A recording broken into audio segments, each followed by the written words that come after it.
Gold, trusted gold buyers. మీరు తాకట్టు పెట్టిన బంగారాన్ని విడిపించి ఈ రోజు ఉన్న మార్కెట్ ధరకు కొనబడను.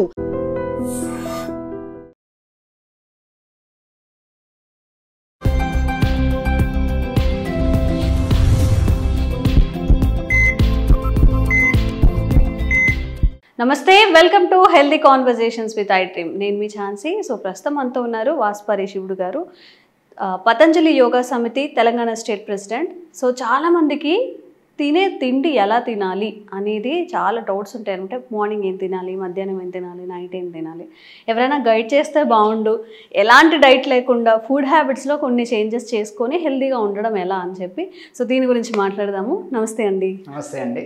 బాగున్నారా సార్? ఫైన్ అండి. సో అసలు ఏం తినాలి అనే ముందు ఎలా తినాలి అంటే టైమింగ్స్ ఏమైనా ఉంటాయా?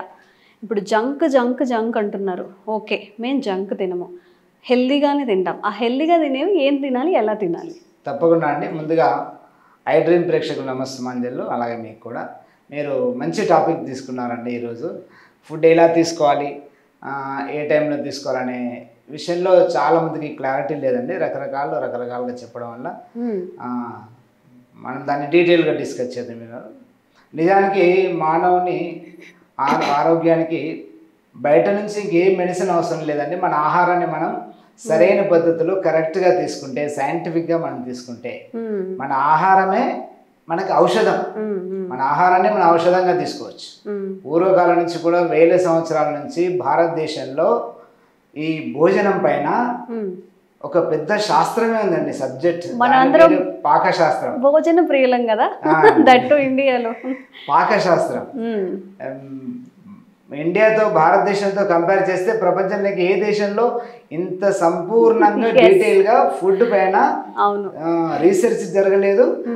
ఇలాంటి ఫుడ్ లేదు ప్రపంచంలో. ఇక్కడ భారతదేశంలో అద్భుతమైనటువంటి భోజన శాస్త్రము, పాకశాస్త్రము, అది కూడా శాస్త్రీయంగా రీసెర్చ్ బేస్డ్ అండి. అది సైంటిఫిక్గా అందించినటువంటి అద్భుతమైనటువంటి శాస్త్రం. ఓకే.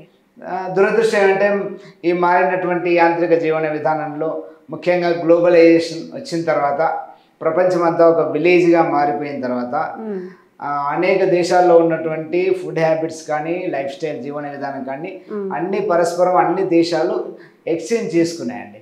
అందులో ఎక్కువగా ఎస్పెషల్లీ ఇండియా విదేశాల నుంచి, ఎస్పెషల్లీ వెస్టర్న్ కంట్రీస్ యొక్క ఫుడ్ హ్యాబిట్స్ని ఎక్కువగా అడాప్ట్ చేసుకున్నారు. అయితే విదేశాల్లో ఉన్నటువంటి ఫుడ్ హ్యాబిట్స్ తప్పు అని నేను చెప్పట్లేదు. ఏ ప్రాంతంలో భౌగోళిక పరిస్థితులను అనుసరించి, ఆయా ప్రాంతాల్లో ఆయా దేశాల్లో వాతావరణాన్ని అనుసరించి అక్కడి ప్రజలకి అక్కడి ఫుడ్ హ్యాబిట్స్ మేలు చేస్తాయి. ఎగ్జాంపుల్ భారతదేశం ఉందండి. మనది ఉష్ణ దేశం. వెస్టర్న్ కంట్రీస్తో కంపేర్ చేస్తే మనది ఉష్ణ దేశం, వాళ్ళది చల్ల దేశాలు. ఇక్కడ మన భారతదేశంలో మన భౌగోళిక పరిస్థితులను అనుసరించి, ఇక్కడ పండే పంటలను అనుసరించి మనకి ఇక్కడి భోజన అలవాట్లు, మనకు ఆహార అలవాట్లు మనకు మేలు చేస్తాయి. వెస్టర్న్ కంట్రీస్ ఏదైనా మనకు క్వైట్ ఆపోజిట్ వాతావరణంలో ఉంటారు. వాళ్ళు చల్లని ప్రదేశాల్లో ఉంటారు.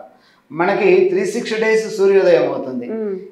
చాలా దేశాల్లో సంవత్సరానికి 6 months నుంచి 8 months వరకు సూర్యోదయమే కాదు. అలాంటి దేశాలు చాలా ఉన్నాయి. అలాంటి చల్లని దేశాల్లో ఉన్నటువంటి ఫుడ్ హ్యాబిట్స్ వాళ్ళకు మేలు చేస్తాయి. కానీ దురదృష్టం అంటే మనం ఈ అవగాహన లేక అలాంటి దేశాల నుంచి ఫుడ్ హ్యాబిట్స్ మనం అడాప్ట్ చేసుకోవడం, మనకి మన వాతావరణానికి ఇప్పుడు చెప్పిన వెస్టర్న్ కంట్రీస్ చల్లని దేశాల వాతావరణం క్వైట్ ఆపోజిట్గా ఉంటుంది. అక్కడి ఆహార పదార్థాలు ఇక్కడ కుదరవు, అనారోగ్యానికి దారితీస్తాయి. దాని గురించే మనం మన వాతావరణానికి సంబంధించినటువంటి ఎలాంటి ఫుడ్ తీసుకోవాలనే విషయంలో మనం డీటెయిల్గా డిస్కస్ చేద్దాం. ముందుగా భోజనం విషయానికి వస్తే, ఆహారం విషయానికి వస్తే, ఆహారానికి 3 గుణాలు ఉంటాయండి. త్రిగుణాత్మకమైనటువంటిది మన భోజనం. త్రిగుణాత్మకమైన 3 గుణాలు. మొదటిది సత్వగుణం, రెండవది రజోగుణం, మూడవది తమో గుణం. సత్వ రజస్ తమో గుణాలు అంటే సాత్విక భోజనం, రాజసిక భోజనం, తామసిక భోజనం. ఇందులో మొదటిది సాత్విక భోజనం విషయానికి వస్తే ఇది పూర్తిగా 100% వెజిటేరియన్ అండి. శాకాహారం, పూర్తిగా శాకాహారము. మరియు ఇది సరళమైనటువంటిది, సింపుల్ భోజనం అండి. మనకు అర్థమయ్యే భాషలో చెప్పుకోవాలంటే సామాన్యుడి భోజనము. సంపన్నుడి భోజనం కాదు, సామాన్యుడి భోజనం, సింపుల్ భోజనం, సరళమైనటువంటి భోజనం. మరియు మూడవ అంశం దీనికి ఉన్నటువంటిది తాజా తాజా భోజనం, అంటే పులియబెట్టినటువంటిది, ఫర్మెంటేషన్ చేయనటువంటి భోజనం. ఓకే, పూర్తి శాకాహారము, సరళమైన సింపుల్ భోజనము, మూడవది తాజా ఆహారం. ఈ మూడు కలిపి ఉన్నటువంటిది సాత్విక భోజనం. ఇది పిల్లల నుంచి పెద్దవాళ్ళ వరకు అందరూ తీసుకోదగినటువంటి మంచి ఆహారం. అలాగే ఇది వారంలో 7 days, సంవత్సరంలో 360 days, 100 years వరకు తీసుకోదగినటువంటి మనకు మేలు చేసేటటువంటి ఆహారం సాత్విక భోజనం. మన శరీరానికి మరియు మన మనసుకి రెండింటికి మేలు చేసేటటువంటి భోజనం సాత్విక ఆహారం. రెండోది రజోగుణాన్ని కలిగించేటటువంటి రాజసిక భోజనం. ఇది కూడా పూర్తి శాకాహారమే, కానీ ఇందులో రజోగుణాన్ని పెంచేటటువంటి నూనె, నెయ్యి అధికంగా ఉంటాయి. అలాగే మధురమైనటువంటి స్వీట్స్, అలాగే పండ్లు, ఫలాలు మరియు పిండి వంటలు, అనేక రకాల పిండి వంటలు, రుచికరమైనటువంటి రకరకాల రుచులతో కూడినటువంటి పిండి వంటలు, ఇవన్నీ కలిపి ఉన్నటువంటి భోజనం రజోగుణాన్ని కలిగించే రాజసిక భోజనం. ఈ భోజనము అప్పుడప్పుడు తినడానికి పనికొస్తుంది. మన పెళ్ళిళ్ళు కానీ, పేరెంటాలు కానీ, పండుగలు, ఫెస్టివల్స్ సందర్భంలో, స్పెషల్ అకేషన్స్, ఫంక్షన్స్లో అప్పుడప్పుడు తినడానికి పనికొస్తుంది ఈ భోజనం. రోజు తినడానికి పనికిరాదు. రోజు కనుక మనం రాజభోజనం చేసామంటే మనకు తప్పకుండా రోగాలు వస్తాయి, జబ్బు చేస్తుంది. అందుకనే పూర్వకాలంలో ఈ రాజభోజనం చేసేటటువంటి వాళ్ళు సంపన్నులు, రాజులు మాత్రమే చేసేవాళ్ళు. వాళ్ళకే రాజవైద్యులు ఉండేవాళ్ళు. కామన్ పీపుల్ కి వైద్యులు, స్పెషల్ గా ప్రత్యేకంగా వైద్యులు లేరు. పూర్వకాలంలో నిజానికి బ్రిటిష్ వారు రాకముందు ఈ దేశంలో ప్రత్యేకంగా ఆసుపత్రులు ఏమీ ఉండేది కాదు, తక్కువ అక్కడక్కడ. అది కూడా రాజవైద్యులకు మాత్రమే ఉండేది. సామాన్యులకు ఆసుపత్రి ఉండేది ఎక్కడ? మన ఇల్లే, మన ఇంట్లోనే మెడికల్ షాప్ ఉండేది. మన ఇంట్లో వంటిల్లే మెడికల్ షాప్. వంటింట్లో ఉన్నటువంటి ప్రతి పదార్థము మనం ఉపయోగించేటువంటి దినుసులు ఏవైతే ఉన్నావో, అల్లం, వెల్లుల్లి, మెంతులు, జీలకర్ర, వాము, దాల్చిన చెక్క, అలాగే లవంగ, యాలకు, శొంఠి, మిరియాలు, ఇవన్నీ కూడా మెడిసిన్స్ అండి. సరైన పద్ధతిలో సరైన సీజన్కి అనుగుణంగా మనం ఉపయోగిస్తే ఇవి అద్భుతంగా పనిచేస్తాయి. అనేక రోగాల్ని తగ్గించే సామర్థ్యం వీటికి ఉంటుంది. ఇది పూర్వకాలంలో పేదలకు, సామాన్యులకు ప్రత్యేక వైద్యులుగా, సంపన్నులకు మాత్రమే ఉండేది. వారి పేరే రాజవైద్యులు అనేవాళ్ళు. అందుకనే రాజభోజనము అప్పుడప్పుడు తినడానికి పనికొస్తుంది, రజోగుణాన్ని కలిగించే భోజనం. రెండవ సందర్భం, మిగతా వాళ్ళందరూ కూడా రాజసిక భోజనాన్ని అప్పుడు ఇంకొక సందర్భంలో కూడా తీసుకోవచ్చు. ఎప్పుడు?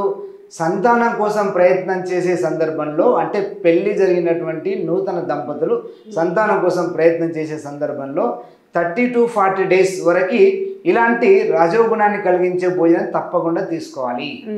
ఇందులో నూనె, నెయ్యి ప్రధానమైనటువంటిది, పుష్టికరమైనటువంటిది, రజోగుణాన్ని పెంచేటటువంటిది, మధురమైనటువంటి స్వీట్స్, రకరకాల పిండి వంటలు, ఫ్రూట్స్, ఇవన్నీ కలిపినటువంటి. ఇలా తీసుకుంటే వారికి పుట్టబోయే సంతానం ఆరోగ్యవంతమైన సంతానం, మేధస్సుతో కూడినటువంటి సంతానం, దృఢమైనటువంటి సంతానం కలుగుతారండి. ఇలాంటి ఆహారం 30 to 40 days ఎందుకు చెప్తున్నా అంటే, ఈ 30 to 40 days వాళ్ళు ఇలాంటి ఆహారం తీసుకుంటే పురుషుల్లో కానీ మహిళల్లో కానీ ఆరోగ్యవంతమైనటువంటి, శక్తివంతమైనటువంటి శుక్ర కణాలు, అండ కణాలు ఉత్పత్తి అవుతాయి. దానితోని వారిద్దరికి కలగబోయేటటువంటి సంతానము అపారమైనటువంటి మేధస్సు, సంపూర్ణ ఆరోగ్యాన్ని కలిగి ఉండేటటువంటి దృఢమైనటువంటి బలమైనటువంటి సంతానం కలుగుతుంది ఈ రజోగుణాన్ని కలిగించేటటువంటి ఆహారం. మొదటి సంతానమే కాదు, రెండవ సంతానం, మూడో సంతానం కోసం ప్రయత్నించినప్పుడు కూడా ఇలా 30 to 40 days ముందు అలా తీసుకోవచ్చు. రోజు తినడానికి పనికిరా. ఇక మూడోది అయినటువంటి తమో గుణాన్ని కలిగించేటటువంటి తామసిక భోజనం. ఇందులో మాంసము, మద్యముతో కూడినటువంటి భోజనము మరియు పులియబెట్టినటువంటి ఫర్మెంటేషన్, పులియబెట్టినటువంటి ఆహారం.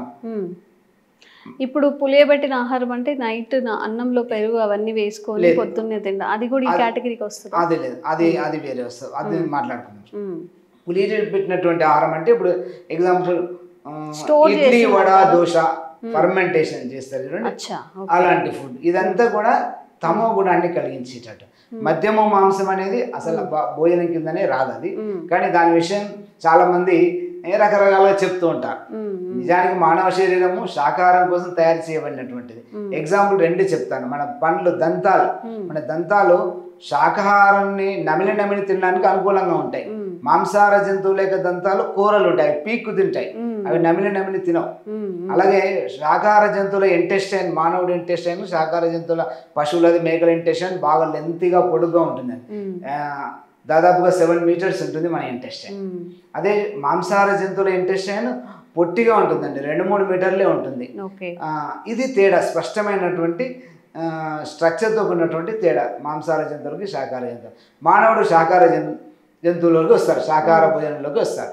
అయినప్పటికీ రకరకాల మాంసాహార భోజనం తీసుకుంటారు అనుకోండి, అది వేరే విషయము. కానీ శాస్త్రం చెప్పినటువంటి విషయం నేను ఇక్కడ చెప్తున్నా. మాంసాహారము మద్యం ఈ రెండు కూడా ఏం చేస్తాయి, మన లోపల తమో గుణాన్ని పెంచుతాయి. తమో గుణం అంటే నిద్రని, మత్తుని పెంచుతాయి. ఈ మత్తులో మనము మంచి చెడుల విచక్షణ కోల్పోతారు. మత్తులో మంచి చెడుల విచక్షణ కోల్పోవడము బుద్ధిహీనత, మందబుద్ధికి దారితీస్తుంది. దానివల్ల అది జీవితం అంతా కూడా పతనానికి దారితీస్తుంది. ఇక్కడ ఫర్మెంటేషన్ చేసినటువంటి పులియబెట్టడం అంటే కుళ్ళిపోవడమే, అది కూడా బుద్ధిమాంద్యాన్ని కలిగిస్తుంది, నిద్రను కలిగిస్తుంది. ఇది తమో గుణాన్ని కలిగించేటటువంటి ఆహారం. ఇలా మన ఆహారానికి 3 రకాల గుణాలు ఉంటాయి, సత్వ, రజస్, తమో గుణాలు. వీటన్నిటిలో మనం మొదటి చెప్పుకున్న సాత్విక భోజనం ఎల్లవేళలా సంవత్సరం పొడుగున్నా 360 డేస్ జీవితాంతం కూడా తీసుకోవచ్చు అందరూ. ఓకే, ఇంకొన్ని వీడియోస్లో మరింత అవేర్నెస్ కల్పించే ప్రయత్నం చేస్తాం. Thank you sir. Sir, one life lesson what medicine has taught you. Whatever you can do without expecting. But I really believe మన పాజిటివ్ యాటిట్యూడ్ ఉంటేనే మనం ఏదైనా సాధించగలం. గట్ని మనం కరెక్ట్గా డీల్ చేసినట్లయితే అది మనకి పాజిటివ్ హార్మోన్స్ని రిలీజ్ చేస్తుంది. షుగర్ వచ్చిన వాళ్ళ పరిస్థితి ఏంటి? పొట్ట దగ్గర పెరిగితే దాన్ని ఆండ్రాయిడ్ అంటారు, ఆండ్రాయిడ్ ఫోన్ కదా. అసలు థాట్స్ ఎందుకు వస్తాయి? బ్రెయిన్ డెడ్ అంటే దానికి ప్రపంచం అంతా కూడా కొన్ని నిర్దిష్టమైనటువంటి లక్షణాలు. మానసికంగా ధైర్యంగా ఉంటే క్యాన్సర్ జయించవచ్చు. You are a doctor for a cause, sir. అంతే. వాళ్ళకు వచ్చిన ఆదాయం కాకుండా ఫ్రీ సర్వీస్ ఎంతమందికో చేస్తారు.